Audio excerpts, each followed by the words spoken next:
Goeiemôre, goeiedag en goeienaand en baie welkom by ons YouTube kanaal waar ons preke oplaai.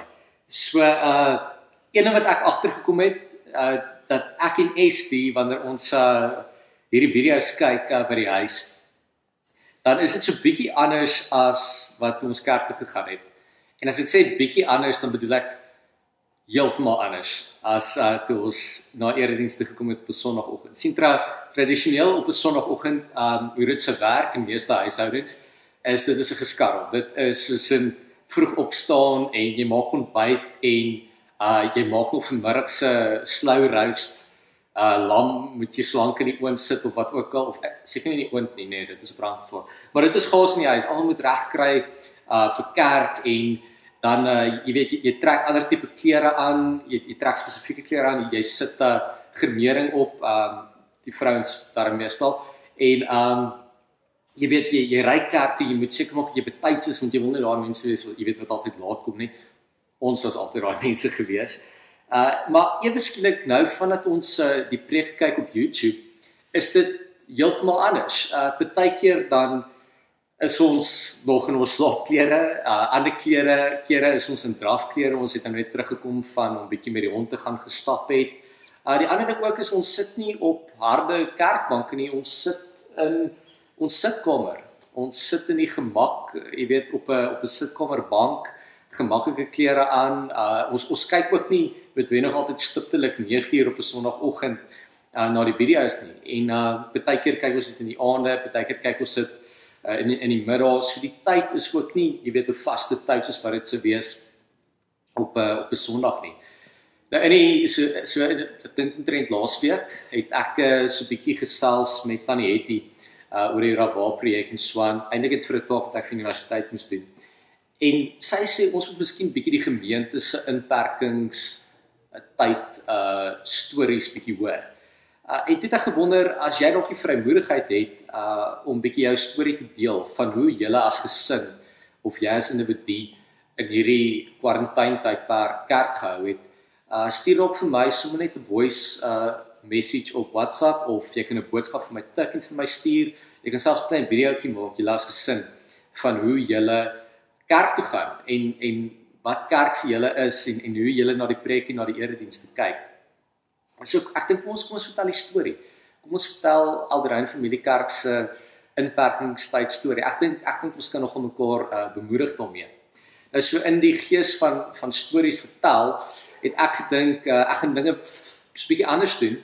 Aangesien meeste van ons dalk in ons sitkamers sit en hierdie video kyk op 'n lekker informele, gemaklike manier rondom 'n koppie koffie, het ek gedink ek wil julle join in julle sitkamers. Ek wil saam met jou in jou sitkamer kom sit en net saam met jou lekker gesels vandag oor die wonderlike Romeine brief. So wat ek hier gedoen het is ek het probeer om 'n tipe van 'n sitkamer te skep. Ek is hierso by die kerk in die lokaal wat ons toevallig die sitkamer noem. Dit is so wat ek hier gedoen het is die koffietafel en die bank was warm klaar hier. Ek het 'n koppie koffie hierso, maar ek moet ook net eerlik wees, hier's niks in nie, want ek dink ek gaan regtig eintlik kans kry om koffie te drink nie. En hierdie is my preek notas, so dit is ook hierso, en ek het gedink net om 'n boekie neer te sit, net ietsie om die effek te skep van sitkamer. Ek het ook gedink ek gaan bietjie minder formeel aantrek, jy weet as wat ek gaan preek, om die hele gevoel te skep van ons sit in die sitkamer. Maar ek weet nie regtig wat die reëls is vir wat jy moet aantrek vir jy weet wat 'n informele preekdrag is nie. So ek het gedink miskien gaan ek net die das afhaal vandag en dan is ons, ek weet nie regtig wat die reëls is rondom dit nie, maar ja, so ek hoop dat jy waar jy hierdie video kyk miskien dalk bietjie ietsie sal ervaar van gemeenskap, ietsie van huiskerk. En dis baie spesifiek dat ek hierdie eintlik doen. Dit is nie net om snaaks of oulik te probeer wees nie. Dit het eintlik iets baie spesifiek te doen met die Romeine brief. En Christian het vir ons 'n bietjie laasweek vertel van die konteks waarin die Romeine brief afgespeel het, so 'n tipe van inleiding. Maar een van die dinge wat ons in gedagte moet hou, is dat die Romeine brief se gemeente of die kerk baie anders gelyk het as wat kerke vandag lyk. En of ek sal eerder sê dit het anders gelyk as wat kerke oor die algemeen vandag lyk. En dit was eintlik so bietjie soos wat ons nou ervaar huiskerke gewees. So ons het nie 'n gebou, wel in daai tyd, daar was nie noodwendig 'n gebou op 'n hoek gewees waar mense op 'n spesifieke tyd en op 'n spesifieke plek bymekaar gekom het nie. Nee, die geloofsgemeenskap was baie klein gewees in daai tyd. En wat hulle gedoen het is hulle het huiskerk gehad. Hulle het in mekaar se huise bymekaar gekom. Huissinagoge en huiskerk gehad. So het gelowiges dan nou op sekere tye in mense se huis bymekaar gekom, in 'n sitkamer gesit. Ek twyfel of hulle koffie gehad het in die sin soos wat ons dit vandag het, maar ek dink ons kan resoneer daarmee. Ons kan resoneer met die oorspronklike lesers van die Romeinebrief, want ons is ook vandag eintlik terug in huiskerke. Ons sit by die huis as gesinne en as individue. Ons kyk dalk na die preke en op so 'n manier kan ons regtig resoneer met Paulus se gehoor. Hy skryf vir gelowiges wat in mekaar se huise bymekaar kom, so kom ons ook in mekaar se huise bymekaar. So ek hoop dat hierdie vir jou dalk lekker gaan wees as ons na hierdie Romeinebrief kyk, ook maar net in die agterkop te hou dat ons iets met die oorspronklike lesers in gemeen het, dat ons huiskerk het op hierdie stadium. Nou voordat ons vanoggend saam gaan lees uit Romeine hoofstuk 2 uit, gaan ons bietjie saam sing. En dit mag dalk vreemd wees vir julle as gesin, dit is dalk makliker in die kerk, jy weet wanneer almal sing, maar ons musiekgroep het baie moeite gedoen om vir ons video's bymekaar te maak. Uit ons eie gemeente, uit ons eie oggenddiens musiekgroep het vir ons liedjies bymekaar gemaak. So jy gaan nou 'n liedjie of twee opkom, sing dit dalk saam as gesin as jy die vrymoedigheid het, of as jy dalk bietjie skaam kry en jy is nou nog nie daar om saam te sing nie, luister saam, maak jou oë toe. Ons het tog op 'n manier die voorreg om nog steeds God te kan aanbid. Dit is nie van ons al weggevat nie. Ja, dit is dalk bietjie moeiliker. Maar kom ons aanbid die Here vanoggend of vanaand of vandag. Kom ons aanbid hom saam en kom ons luister na wat hy vir ons wil sê. So kom ons kyk saam na hierdie video en ek wil jou graag uitnooi om saam te sing.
Stil staan by Romeine hoofstuk 2 van vers 1 tot 11.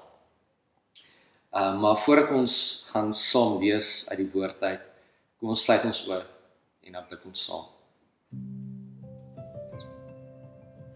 Here, dankie dat U by ons is. Dankie dat U genadig is, dat U goed is en dat U ewig is. Ons kan bly wees, Here, dat ons in 'n tyd leef waar u woord vir ons toeganklik is en dat ons dit kan lees in 'n taal wat ons verstaan, sonder dat ons daarvoor vervolg word.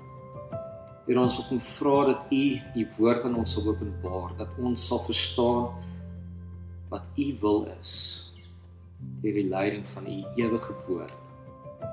Dankie Here dat u ons lei, dat u by ons is in hierdie moeilike tye. Ons eer u daarvoor. Amen. Die opskrif in die 1983 vertaling waaruit ons vanoggend saam gelees is die regverdige oordeel van God.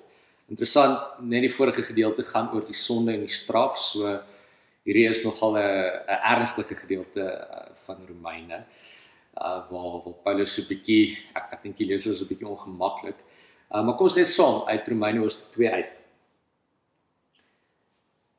Daarom is daar vir jou geen verontskuldiging nie, vir jou mens wat 'n ander veroordeel, wie jy ook al is. Deurdat jy oor 'n ander 'n oordeel uitspreek, veroordeel jy jouself, want jy wat veroordeel, doen dieselfde dinge. Ons weet dat God regverdig handel, wanneer hy mense wat sulke dinge doen veroordeel, maar jy mens, wat ander veroordeel wat sulke dinge doen, en jy doen dit self, verbeel jy jou, dat jy aan die oordeel van God sal ontkom. God is ryk in goedheid, verdraagsaamheid en geduld. Sê dit vir jou niks nie, besef jy nie dat God jou deur sy goedheid tot bekering wil lei nie, maar deur jou verharding en jou onbekeerlike hart is jy besig om vir jouself straf op te gaar vir die oordeelsdag, wanneer God sy regverdige oordeel sal uitspreek. Hy sal elkeen vergeld volgens sy dade, aan die wat in goeddoen volhard en op die manier soek na ewige heerlikheid, eer en onverganklikheid, gee hy die ewige lewe. Maar die wat uit selfsug ongehoorsaam is aan die waarheid en toegee aan die ongeregtigheid, straf hy in sy toorn.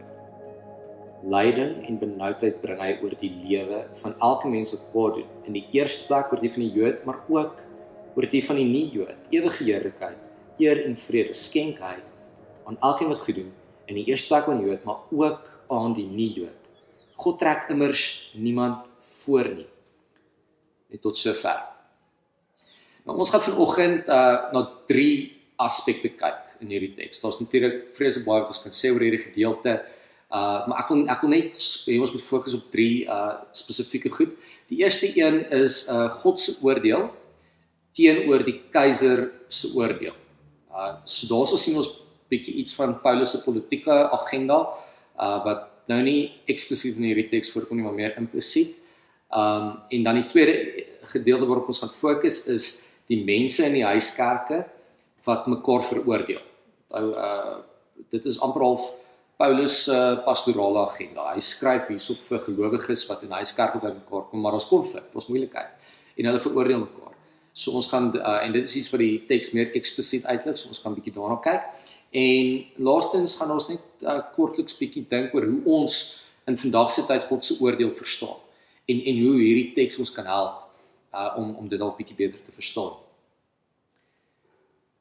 So die eerste gedeelte oor Paulus se politieke agenda, moet ons bietjie onthou wat Christian laasweek vir ons kom sê toe ons kom vertel het van die konteks waarin die spesifiek die politieke konteks waarin die Romeinebrief geskryf was. So die keiser in daai tyd, weet ons nou, het die gebruik gehad om hierdie, soos die fliek Gladiator, hierdie tipe van sport te hou waar mense mekaar doodmaak. Dis eintlik siek gewees.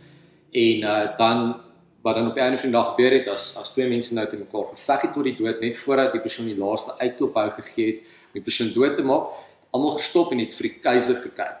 Dan sal die keiser dan nou besluit of hierdie persoon moet lewe en of hy doodgemaak moet word. So die keiser het in daai tyd die politieke mag gehad om mense te veroordeel. Okay. So hy sou in die fliek Gladiator sien ons hoe hy sy hand swou en dan nou lewe of maak dood, en die keiser het met ander woorde besluit hy die mag gehad om te kan veroordeel. So ons moet dit net bietjie hierdie in ons agterkop hou, dat dit die konteks is waarin Paulus hierdie brief skryf. Dat die keiser eintlik al gesien is as 'n god, wat die mag het om te oordeel en te veroordeel.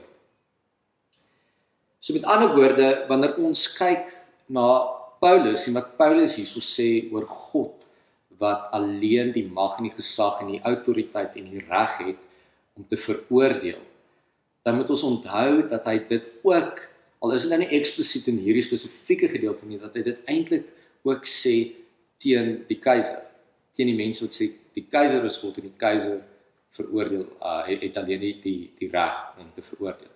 So uiteindelik kan sê nee, God is verhewe bo die keiser. Hy's verhewe bo almal en net God het die mag en die gesag om dit te kan doen. Maar dit het my bietjie laat dink aan ons ook vandag. Watse wêreldmagte is daar wat vandag die mag het of ten minste dink hulle het die mag en die gesag om te oordeel? Watse wêreldmagte is daar wat veroordeel en oordeel in vandag se tyd? Nou ek dink nie dit is noodwendig eksplisiet altyd politiese magte soos in die konteks van Romeine nie. Ek dink dit is baie keer onsigbare magte, onsigbare wêreldse magte. En ek dink dit kan alles saamgevat word in hierdie kultuur wat ons het van meer, om meer te wil hê, meer geld, meer status, meer kwalifikasies, meer vriende, meer fyn, meer. En iewerste dink ek moet ons pas op, ons nie onsself so verloor in dit wat die wêreld oordeel, wat beter is vir ons, dat ons vergeet, maar nee, dit is God, wat op die einde van die dag die mag en die gesag en die autoriteit het, en dat dit net God se oordeel is, wat saak maak op die einde van die dag. Die tweede gedeelte waarby ons dan gaan stil staan, is dan 'n bietjie meer eksplisiet in hierdie teks wat Paulus die mense aanspreek wat mekaar veroordeel. Nou, iewerste agter hierdie veroordeling, die saad of die bron daarvan, is die konflik wat daar was tussen Jode wat oorgekom het na die geloof toe en heidene of Grieksprekendes, nie Jode, wat oorgekom het na die geloof toe. So, en ons sien dit eintlik nogal baie in die Nuwe Testament, waar daar hierdie probleem is, waar die Jode het hierdie massiewe backstory eintlik, hierdie groot storie wat ons in die hele Ou Testament lees, en nou ewe skielik is alles nie meer so eksklusief vir die Jode nie. En daar was onrus geweest en daar was konflik tussen hierdie groepe van, ek dink die Jode het dalk hierdie gevoel gehad van, weet jy, hierdie is eintlik ons storie, julle hijack bietjie ons storie hierso, maar tog is die evangelie verhewe bo dit, en ons moet onthou dat Jesus het nie Israel se storie tot niet gemaak nie. Nee, die evangelie van Jesus het eintlik die storie van Israel kom vervolmaak en eintlik die hele wêreld daarmee versoen. Daarom, jy weet, is dit nie net met die Jode wat toegang het tot die versoening, jy weet, tot redding van God nie. Dis nou heidene ook. En daar was 'n bietjie onrus geweest, daar was 'n bietjie konflik geweest. Daar was nie gelykheid geweest nie. En spesifiek oor kwessies soos die besnydenis, wat ons bietjie later in hoofstuk 2 teekom, waar Paulus juist hierdie ding van die besnydenis vat en bietjie uit mekaar uittrek en sê, maar wat beteken besnydenis rarig? Want daar was onenigheid geweest, die Jode gesê, maar ons is besnydenis, julle is nie besnydenis nie, jy weet, so ons kry so 10 pakkies ekstra redding as julle, en julle moet eintlik, so daar was hierdie onrus geweest, en daar was hierdie veroordeling geweest, tussen gelowiges, tussen gemeentelede wat mekaar veroordeel het. En Paulus kom en hy kom sê vir hulle, maar Christus en God wat die autoriteit en die mag het, wat hoër is as die keiser, om te veroordeel. God kom neutraliseer eintlik hierdie veld, hy kom maak dit 'n even playing field vir almal, vir Jode en vir nie Jode nie. Almal staan gelyk onder God se oordeel. Niemand word voorgetrek nie. En ek moet sê vir hulle, maar hoor, hierdie ding dat julle so mekaar veroordeel, die oomblik wat jy iemand veroordeel, dan veroordeel jy in elk geval jouself, want jy mag nie mense veroordeel nie. Dit is so eenvoudig soos God het alleen die mag en die gesag en die reg om te veroordeel, Wie dink jy is jy? Jy maak soos die keiser, jy speel God as jy iemand anders veroordeel. Nou, in hierdie gedeelte dan praat Paulus oor, daar's ieweste gebruik hy die woorde oordeel en veroordeel. Nou, ek het vir 'n oomblik daar stil staan, want ons moet onderskei tussen die betekenis van daai twee woorde om te oordeel en om te veroordeel. En ek dink miskien die maklikste manier om dit te verduidelik is in terme van padwoede. So, oordeel is, kyk, ons almal moet kan oordeel. Oordeel is, jy moet kan onderskei en kan oordeel tussen wat reg en wat verkeerd is. Ons almal moet kan oordeel wat reg en wat verkeerd is, definitief. Maar veroordeling is meer as net 'n oordeel tussen, is bietjie meer as net onderskeiding. Veroordeling het te doen met jy weet, dit is dieper, dis op 'n dieper vlak. Kom ek verduidelik dit in terme van padwoede. As iemand voor jou inry of ons maak dit makliker, as iemand oor 'n stopstraat ry, sonder om te stop, dan mag jy oordeel en sê, maar dit wat daai persoon gedoen het, is verkeerd, want dit is verkeerd om oor 'n stopstraat te ry. Jy moet stop. So, daai oordeel, dis reg. Jy mag oordeel dat dit wat daai persoon gedoen het, verkeerd is. Maar, om te sê dit wat jy gedoen het is verkeerd, is een ding, en om te sê jy is 'n onnosele, simpel mens wat niks weet van bestuur af nie en jou gedrag op die pad reflekteer iets van wie jy is as persoon en ons aangaan om die persoon te veroordeel en te sê maar jy is 'n slegte mens want jy doen slegte dinge, daai is veroordeling. En dit is anders as om as bloot te oordeel. By die aanddiens van Sondag aand gaan ons bietjie meer kyk na die verskil tussen oordeel en veroordeel. En ons gaan ook bietjie spesifiek kyk na hoekom Israel of hoekom die Jode wat oorgekom het na die Christen geloof toe hierdie gevoelens gehad het van ongelykheid en verdeeldheid. Nou vir dit gaan ons bietjie teruggaan in die storie van Israel en bietjie meer in detail daarna kyk. So skakel gerus in by ons Zoom kerk van Sondag aand. Kyk op die Diensuit 6 Facebook bladsy vir die skakel daarvoor. So jy is welkom om daarby in te skakel, waar ons net bietjie meer gaan praat dan oor hoekom die Jode hierdie gevoelens gehad het en ook bietjie oor die verskil tussen oordeel en veroordeling. Nou wil ek net rondom hierdie kwessie van die konflik tussen die twee groepe, dink ek dit is ook van toepassing op ons vandag. Miskien nie noodwendig in kerke nie, want kom ons wees nou maar eerlik, mense gaan na kerke toe wat is en wat lyk soos hulle. Meeste kerke is een tipe kultuur, dis een taal, dis een tipe mens wat na daai kerk toe gaan of wat by daai gemeente is. So ons sit nie noodwendig vandag met radikale verskillende groepe in gemeentes nie. Maar vandag sien ons in die nuus en in die wêreld hoe konflik tussen verskillende groepe mense en veroordeling van mense op grond van die groep waarin hulle behoort so prominent is. Die Black Lives Matter beweging wat veroorsaak was van 'n verkeerde oordeelsbesluit van een persoon wat opgeblaas het en wat ons net ons oopmaak het om te sien, maar hoorie, daar is nog konflik tussen verskillende groepe mense. En ons moet kan oordeel oor wat die oorsaak van hierdie konflik is. Maar dit is verkeerd van ons om 'n hele groep te veroordeel as gevolg van die keuses van 'n paar individue. En ek dink ons is baie keer trap ons in daai slag. Ek dink veral in Suid-Afrika met ons politieke geskiedenis en die storie van kulturele groepe wat konflik het ensovoorts.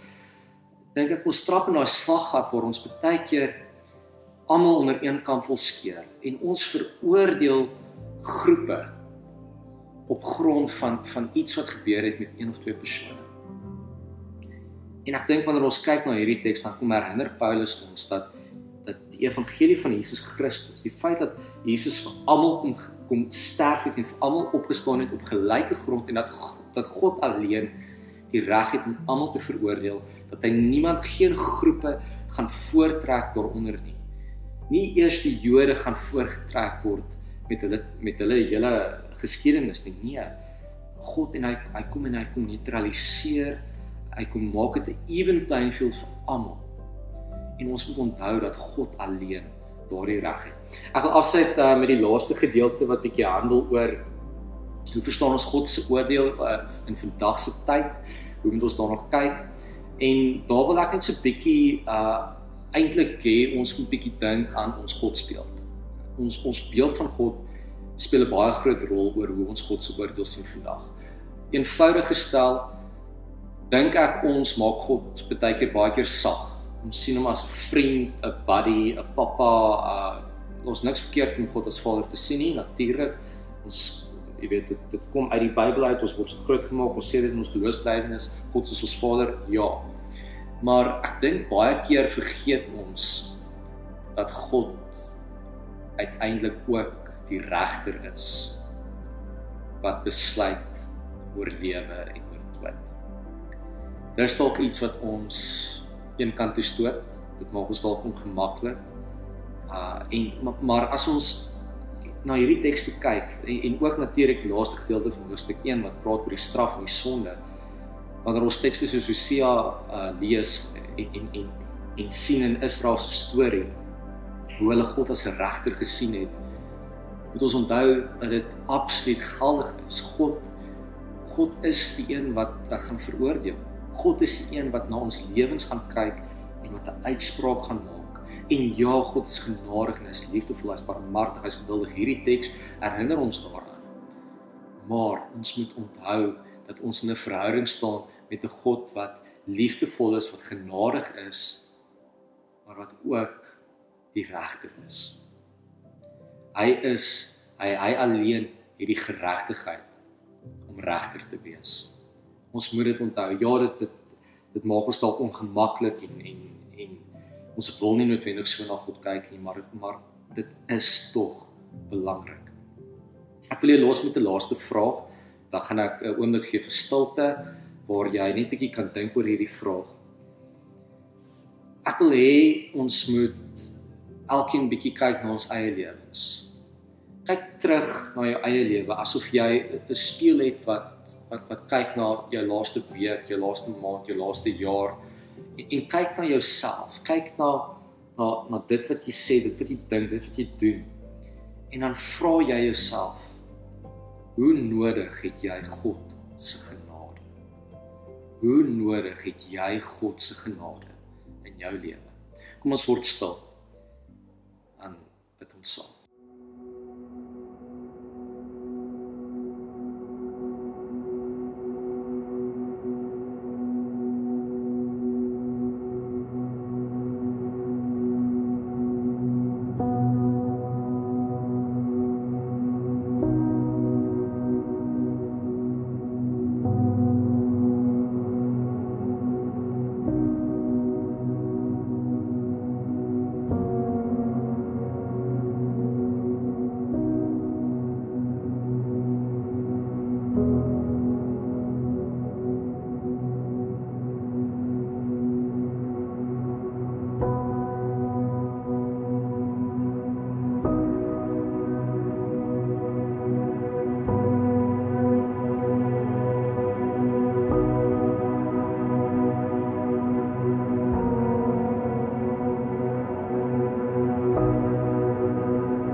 Amen. Ek wil graag afsluit vandag deur spesifiek te bid vir mense in ons gemeente wat positief getoets is vir die COVID-19 virus. Nou, soos ons weet in die nuus kan ons sien dat die virus nou se getalle nou die hoogtes inskiet.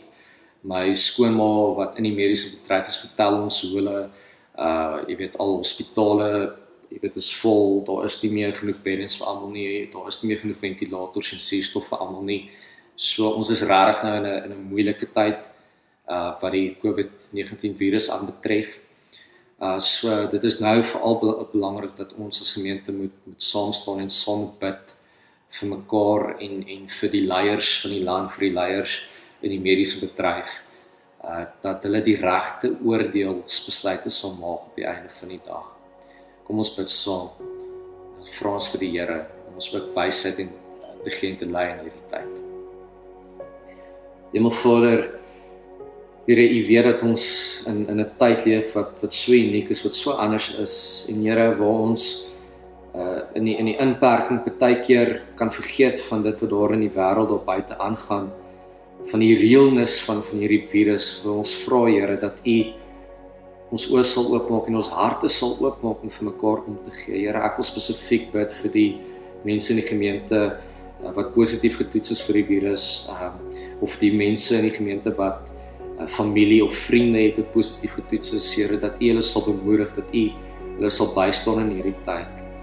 Here, gee vir ons ook die harte om mekaar te bemoedig in hierdie tyd. Here, ons dankie dat U in ons lewens is, dat U ons lei, dat U ons versterk en dat U vir ons wysheid en insig maak om te kan oordeel, Here.